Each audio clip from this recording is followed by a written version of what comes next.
Hello बच्चों, गणित की कक्षा में एक बार फिर से आप सभी का स्वागत है। हम आपकी टेक्स्ट बुक का चैप्टर नंबर 6 कबाड़ी वाली द जंक सेलर पढ़ रहे हैं।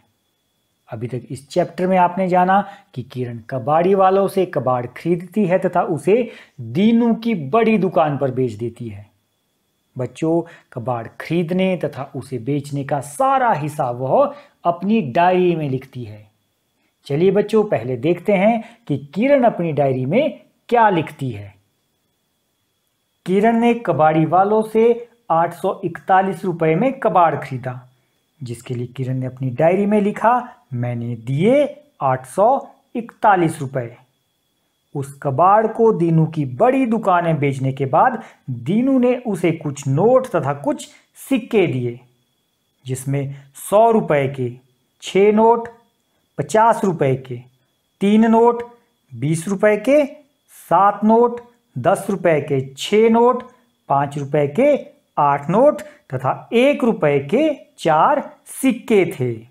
चलिए बच्चों, देखते हैं किरण ने इन नोटों तथा सिक्कों को अपनी डायरी में किस तरह से लिखा। दीनू ने किरण को 100 रुपए के 6 नोट दिए, जिसके लिए किरण ने अपनी डायरी में लिखा, मुझे मिले 100 गुणा 6 बराबर 600 रुपए। 50 रुपए के 3 नोट दिए, जिसके लिए किरण ने लिखा 50 गुणा 3 बराबर 150 रुपए। 20 रुपए के 7 नोट थे, इसलिए किरण ने लिखा 20 गुणा 7 बराबर 140 रुपए। 10 रुपए के 6 नोट थे, इसलिए किरण ने लिखा 10 गुणा 6 बराबर 60 रुपए। 5 रुपए के 8 नोट थे, जिसके लिए किरण ने लिखा 5 गुणा 8 बराबर 40 रुपए। 1 रुपए के 4 सिक्के थे, जिसके लिए किरण ने लिखे 1 गुणा 4 बराबर 4 रुपए।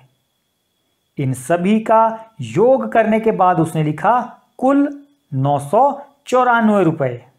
बच्चों, इसका अर्थ है कि किरण ने जो कबाड़ दीनू की बड़ी दुकान पर बेचा, उन सभी की कीमत 994 रुपए थी। इसके बाद किरण ने लिखा 994 रुपए माइनस 841 रुपए। मैंने कमाए 153 रुपए। बच्चों, कबाड़ी वालों से सारा कबाड़ खरीदकर तथा उसे दीनू की बड़ी दुकान में बेचकर किरण ने 153 रुपए कमाए। इसके अगले सप्ताह किरण ने फिर कबाड़ी वालों से कबाड़ खरीदा, जिसकी कीमत 919 रुपए थी। इस बार जब उसने उस कबाड़ को दीनू की दुकान पर बेचा, तो दीनू ने उसे 100 रुपए के 5 नोट, 50 रुपए का 1 नोट, 20 रुपए के 9 नोट, 10 रुपए के 18 नोट तथा 5 रुपए के 28 सिक्के दिए। चलिए बच्चों, देखते हैं किरण आज अपनी डायरी में क्या लिखेगी। किरण ने सारा कबाड़ 919 रुपए में खरीदा, इसलिए किरण अपनी डायरी में सबसे पहले लिखेगी, मैंने दिए 919 रुपए। जब सारा कबाड़ उसने दीनू की दुकान में बेचा, उसे 100 रुपए के 5 नोट मिले, इसलिए किरण लिखेगी, मुझे मिले 100 गुणा 5 बराबर 500 रुपए। 50 रुपए का 1 नोट था, इसलिए किरण लिखेगी 50 गुणा 1 बराबर 50 रुपए। 20 रुपए के 9 नोट थे, इसलिए किरण लिखेगी 20 गुणा 9 बराबर 180 रुपए। 10 रुपए के 18 नोट थे, जिसके लिए किरण लिखेगी 10 गुणा 18 बराबर 180 रुपए।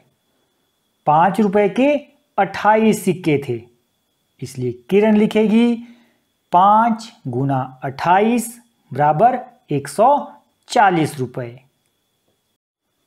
इसके बाद किरण इन सभी राशियों का या इन सभी रुपयों का जोड़ करेगी।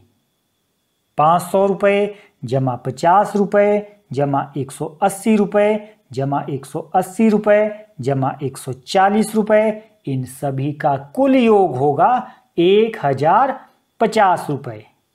यानी किरण ने जो कबाड़ दीनू को बेचा उस कबाड़ की कीमत 1050 रुपए थी। आगे किरण लिखेगी 1050 माइनस 919, क्योंकि बच्चों 1050 रुपए में उसने सारा कबाड़ बेचा, जबकि उसने वो सारा कबाड़ 919 रुपए में खरीदा था। इसलिए किरण लिखेगी मैंने कमाए 131 रुपए। तो बच्चों किरण ने सारा कबाड़ बेचकर 131 रुपए कमाए।